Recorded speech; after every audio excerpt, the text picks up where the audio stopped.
Ladies and gentlemen, William Samoei Ruto ni rais mwenye vituko, bwebwe na mambo ya ajabu. He is a very funny president.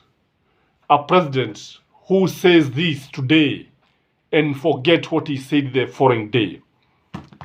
A president who always look for something to keep people following him without caring what he said the other day. He knows how to buy time. He knows how to play with the crowds. He knows how to play with people's minds.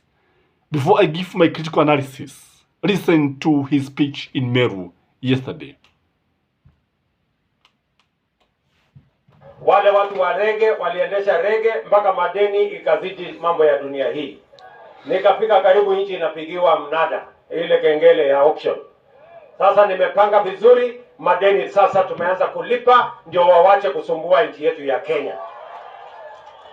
Na kwa sababu sasa tumemaliza hiyo mambo ya kustabilize economy ya Kenya, sasa tumeanza kazi ya kujenga ile mpango tulikubaliana na nyinyi. Wa kwanza ni wamama wa hapa. Nilisimama hapa nikasema tutawajengea soko. Sasa mimi nimekuja hapa na mambo ya soko, si ndio? Na mimi nimekuja nimeona hapa. Sasa ukisikia hiyo soko anasema ati amekuja na mambo ya soko, itahairishwa, just to buy time, just to keep people hoping, because amesema, kama umesikia vizuri, amesema sasa nimekuja na mambo ya soko. Tena umesikia he is still blaming Uhuru Muigai Kenyatta, and you know very well that he was the deputy president of the Republic of Kenya. Sasa anasema they were dancing reggae na wakakopa mikopo, and he is still borrowing, by the way, borrowing more than Uhuru Muigai Kenyatta. It was better because for Uhuru Muigai Kenyatta, we could see what he was doing. But for William Samoei Ruto, nobody can tell why is he borrowing all this money.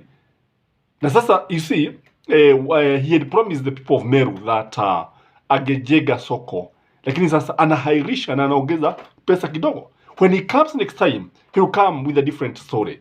Listen to this. Nimemwambia Waziri Alice Wahome, hapa nilikuwa nimepanga soko ya milioni 50. Lakini mimi nimepima, nikaona hii soko yenu inahitajikana soko kubwa. Huo ni wogo, ni sarakasi za kuchezea watu akili.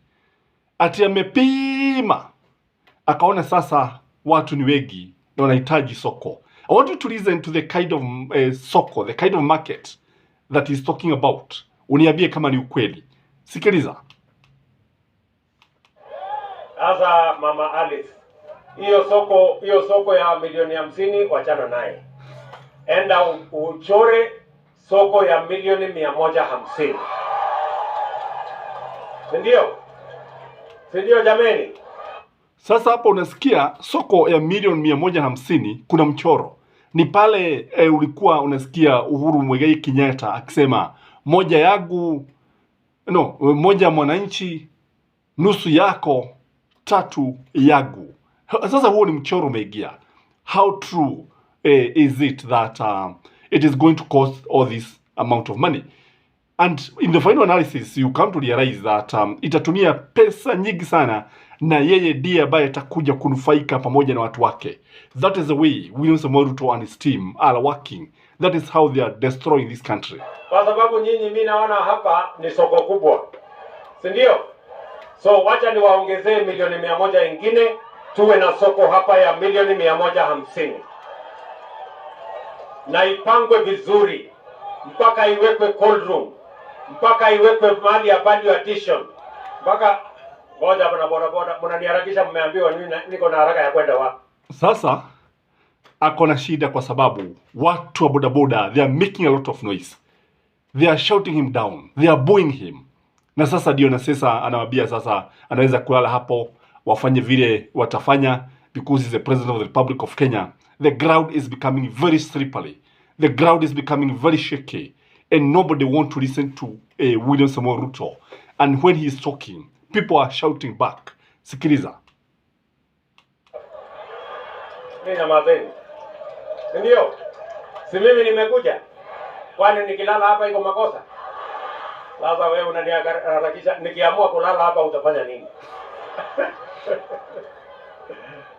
Ndio. So tumekubaliana, wewe hiyo procurement ya 150 million stop and enda urudie nyuma. Eri ningoje mwezi moja ingine. Wacha ningoje mwezi moja ingine ndio ichorwe soko mzuri. Ikuje iwekwe hapa. Tunaelewana? Na mimi nataka niulize gavana wetu Kawira Mwangaza. Nimwambie, si ndio?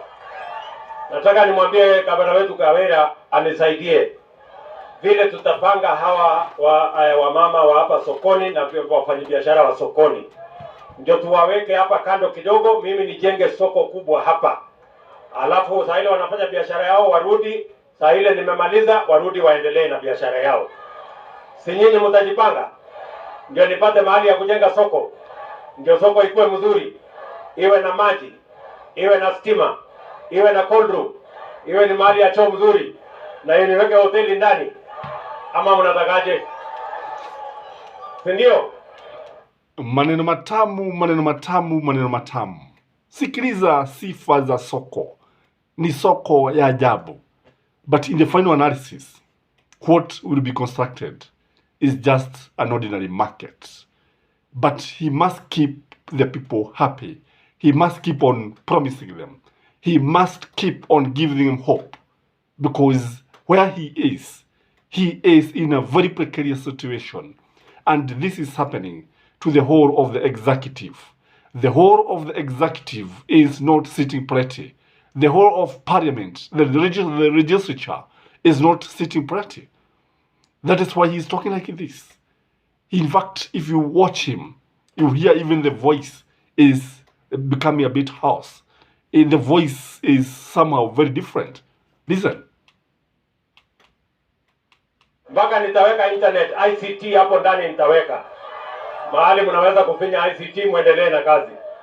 Sisi tumekubaliana kazi ni kazi jameni. Tunaelewana?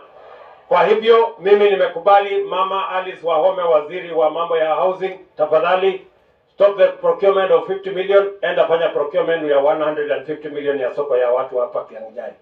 Kwa sababu hawa watu wa Kianjai ni watu wa maana sana. Tumekubaliana? Vile vile mimi nimefika hapa Meru leo kwa sababu tulikubaliana ya kwamba kuna vijana wengi hawana ajira. Si ni kweli?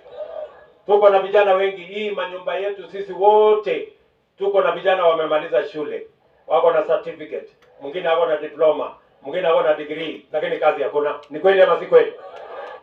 Sasa he is saying that there's so many people, young people who have degrees, diplomas and certificates. Lakini sasa anataka waende wakafanya kazi ya mijeko. I have no problem with this kind of work. But the big question is, why spend a lot of money educating somebody to become a doctor, educating somebody to become an engineer, educating somebody to become a teacher? Alafu namwambia achukue koleo, achukue kijiko, achukue tupasi, akafanya kazi ambayo hajasomea. Why not ban the university education if there are no jobs? Why not restructure our universities? Why not have a curriculum that is very relevant to our situation, to our needs? So what is he doing, ladies and gentlemen? What kind of leadership is this one? Ndio sababu hiyo tumeweka mpango maalum ya serikali ya housing, kujenga manyumba ili tuhakikishe ya kwamba tunapanga ajira ya hawa vijana. Tayari tumepanga sites karibu 40 katika sehemu tofauti ya Kenya. Leo mimi nimekuja kuanzisha program ya housing ya Meru County. Nimeanzia pale Timau. Hapa kwenu Tigania. I don't know whether you have noted that this is his pet project. And the question I would like to ask you, why do you think this issue of affordable housing is a matter of life and death to William Samoei Ruto? Because if you ask me, there is more than meets the eye. If you ask me, he is benefiting a lot. If you ask me, he is getting something. If you ask me, this could be a way of looking for money for campaigns in 2027. Ladies and gentlemen, how much money has been collected? I've been asking that question. How much money has been collected through, because you see civil servants, teachers, soldiers, policemen, civil people working for the private sector, they are paying for their affordable housing. How much has been collected? How much has been used? Ladies and gentlemen, you can see that this thing is not even clear. It is riddled with secrecy. It is something that is look like a scam. And if it walks like a duck, quack like a duck, then definitely it's a duck. Tunaweka manyumba. Kule Igembe tunaweka manyumba. Meru Town tunaweka manyumba. Mpango yetu kuanzia leo ni kuweka manyumba 10,000. Phase 1 ni nyumba 10,000 na tunahitaji vijana 20,000 wa kufanya hiyo kazi.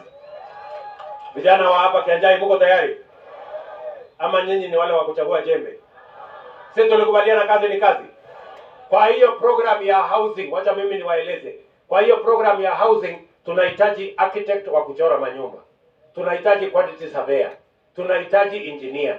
Tunahitaji plumber, carpenter, mason, steel fixer, mpaka hata mtu ya mkono tunahitaji. Wewe mtu ya Kianjai. Kwa hiyo kazi yote nimesema, kutoka architect, kwenda engineer, kwenda plumber, kwenda electrician, kwenda mason, kwenda hata ya mkono, utakosa mahali ya kujipanga hapo ndani? Ama namna gani? Si utajipanga na kazi moja hapo ndani? Mko tayari? Tuendelee. Ya pili, mimi vile vile nimefika hapa kuambia vijana wa hapa Tigania West. Nimeweka kompyuta 100 hapa Karumo. Si ndio? Kwa sababu nataka nipange hawa vijana na digital jobs. Mimi nataka vijana mnisikize kwa makini. Mbali na kuweka hizo kompyuta pale Karumo Technical, tumebadilisha sheria. Mimi nimeweka sahihi sheria mpya ya CDF, ambaye sasa mjumbe wenu huyu Mtunga ako na pesa. Tunaelewana? Nataka msikize vijana. Huyu mjumbe sasa, kwa ile pesa ya CDF tumempatia sasa ruhusa ya kuweka pesa ujenzi wa ICT hub hapa kila ward hapa Tigania West na kila ward katika taifa letu la Kenya. Previously, he had said that it is the national government that was going to construct the digital hubs. But now he's shifting the responsibility to the members of parliament. So that, because he knows that most likely it is not going to work, so that the members of parliament are the ones who will be blamed. He knows how to skirt over so many issues. He knows how to escape some of these issues, especially something that he knows it may not work. Anajua namna ya kufanya mambo hapa na pale. In the same speech, I remember, he criticized Azimio. Akasema Azimio ndicho chama cha fujo. Hataki kuona fujo katika kwake kwa sababu ati Azimio ndio tu anafanya fujo. Ndio tu anapiga kelele. So you can see the way he knows how to play with the people's minds. Na hii ndio sasa inafanya nchi iteseke, kwa sababu watu wengi bado wanakubali. Kwa mfano ukitazama watu wa Meru, you realize some of them are still following him. Although quite a good number of them are not agreeing with him, bado kuna wengi ambao unaona pale wanamfuatilia, wanamsikiliza na wanataka kujua kile ambacho amewaletea. Tutakuwa na ICT hub. Mahali tutaweka kompyuta, mahali tutaweka internet, na tuko na training tayari ya hawa vijana. Tunataka vijana 300-400 katika kila ward ambayo tutawapanga na mambo ya digital jobs. Mimi nimeenda duniani kote, Marekani, nimeenda Ujerumani, nimeenda kule Canada, nimeenda UAE, na wamekubali kutupatia nafasi 500,000 ya vijana wa Kenya kufanya kazi katika mtandao wa digital jobs. Vijana hapa Kianjai, nyinyi mko tayari? Initially, he would tell Kenyans that he was going to take them to America. He was going to take them to United Arab Emirates, Germany, and many other places. Now he's talking about the digital jobs. In fact, he had told Kenyans that Germany wanted 20,000 Kenyan workers, 20,000 youth to go and work in Germany. America the same. But now you see now, he's changing the narrative. He is telling us that it is the digital jobs. These are things that people can do even in their houses. These are things that people can do even using their smartphones. So, look at the kind of leadership that we are having. Look like we lost it. Look like it was actually a big con. Look like it was a clueless team of leaders who are sworn in office. Very, very different from Mwai Kibaki. Very, very different from Raila Odinga na Mwai Kibaki during the Grand Coalition government. Very different from Uhuru Muigai Kenyatta. Mjumbe wenu nimemwambia ndani ya miezi 9 awe amekamilisha ICT hub 5 ya hapa Tigania West. Mheshimiwa, sisi tumekubaliana. Huyu mheshimiwa akijenga hiyo ICT hub, mimi nalete kompyuta 300 kwa kila ICT hub. Nyinyi vijana, kuna walimu watawafundisha skills. Hiyo skill unajifundisha na mwezi moja, ikizidi mwezi 2, alafu unaanza kupata pesa kwa mfuko. Sasa wewe, tukijenga ICT hub, tuweke internet, tulete kompyuta, tuwe na mwalimu. Kazi yako ni kufinya na kuweka pesa kwa mfuko. Nyinyi mtashindwa kufinya kompyuta nyinyi? Mtashindwa kufinya hiyo kompyuta? Vijana mnanisikia? Hata wewe mtu ya bodaboda. Sawa? Hata wewe mtu ya bodaboda. Hapa kwa hiyo ICT hub, saa ile hakuna mteja kwa bodaboda, unaenda unafinya kompyuta, unaanza kukusanya pesa. You'd think that he's a miracle worker. You'd think that he's going to perform miracles. Ni mwana miujiza. You know why he's talking about bodaboda? Because bodaboda business is collapsing. Literally collapsing. Kazi ya bodaboda imeisha. Na ndio sasa unaona sasa nawaambia kwamba wanaweza kwenda pale kwa ICT wanafanya kazi. And do you think that it is that easy? The way he's telling Kenyans. It is something that is not very easy. We have been working on these things. It requires a lot of time. It also requires a lot of dedication. It also requires a lot of knowledge. Sio kitu ati unaingia ati unasoma mwezi mmoja, mwezi mbili, kisha na pesa inaanza kuingia mfukoni. It is not like that. It doesn't work that way. Who does that anyway? Unaweka dola kwa mfuko. Nyinyi mnanielewa? Sijui kama tunaelewana. Vile vile mimi nataka nisimame hapa, mjumbe wenu amenieleza kuhusu mambo ya stima. Hapa ananiambia kuna stima iko chini kidogo. Na mimi nataka niwatangazie watu wa Meru ya kwamba nimeketi chini na hawa viongozi wenu wote. Kutoka gavana wenu, seneta wenu, wabunge wote. Na nimekubali ya kwamba tunaweka kwa budget na tayari wamepitisha 1.24 billion shillings ya stima ya Meru County. So, waheshimiwa, mtajipanga na waziri wetu, mtajipanga na officers wetu wa mambo ya stima, mtuambie ni sehemu gani haina stima ya kutosha, kwa sababu tunataka kuunganisha watu in the next 1 year. Another 20,000. Ladies and gentlemen, if you listen to William Samoei Ruto, there's nothing that he's telling that we have done. Anasema tutajipanga, tumeamua, tumekubaliana, and so on and so forth. In fact, continue listening to him. Inakwaruza masikio. Sijui kama inakwaruza. Because you see, he repeats the same things. And even when he repeats the same things, he doesn't tell us the truth. And for how long is he going to repeat this script?